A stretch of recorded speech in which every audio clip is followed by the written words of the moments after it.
Happy Friday, y'all. I am getting out here in the garden finally. I actually just got back from running to Tractor Supply and getting a few things. I'll show y'all because I'm going to be working with some of the things that I brought. So yeah, I'm not going to waste any time. We're just going to hop on in it because it is almost April and the chances of deep frost are going further and further away. So it's time to get stuff done and get stuff out here and completely planted. So yeah, I can't be playing around. I don't have time to be fooling around. So let's get into this gardening day. So yes, what I brought was another apple tree. This is another Red Delicious, like the dwarf one that I have, but this is not a dwarf Red Delicious. And they had a 15% off sale, which is why I just ran back to Tractor Supply to get it, because I only ended up paying like $12. Because this is technically a bare root plant, meaning that it's not packed in soil in a pot like a full plant. So that is also a tip and a trick to get cheaper fruit bearing plants, is to buy things in bare roots, not in pots. So yeah, I'm just getting my hole dug and adding my composted manure and mulch and a little bit of fertilizer, not necessary, but so yeah, it's been really exciting watching all of my fruit-bearing plants, wake up again and seeing all the little buds. The only thing that has not showed any signs of waking up is my fig tree. So I'm asking him what's going on? What do you need? Are you still here? But I'm checking on my DIY liquid fertilizer or compost tea right now.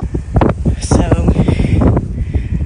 you can't really tell that there was grass in here because everything is brown and decomposing. So that's great.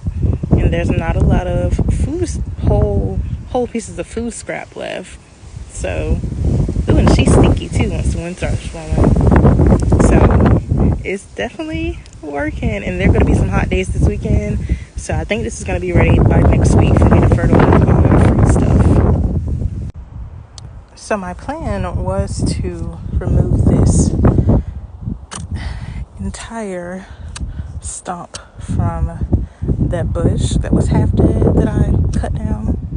But the part of it that was still kind of alive is still very much intact. And I can't really do much with my little shovel. So I'm still going to do what I wanted to do in this spot, which is just make this a compost pile. So I dug a little trench around the root. I'm still going to empty my food scraps and stuff in there.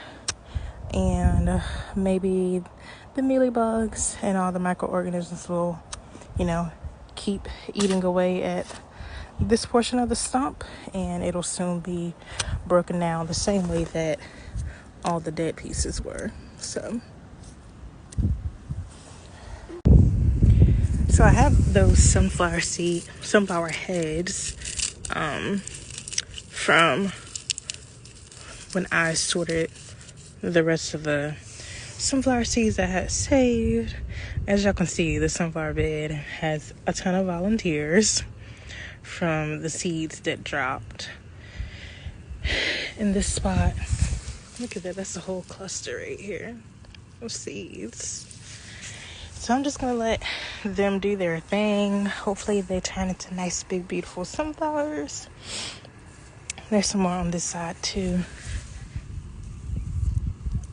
So many of them. But I do plan on extending out, because from here going down to right there, this is one established bed. And this is a mini bed that I had made, but I do want to extend it out to make a full bed. Probably to about there.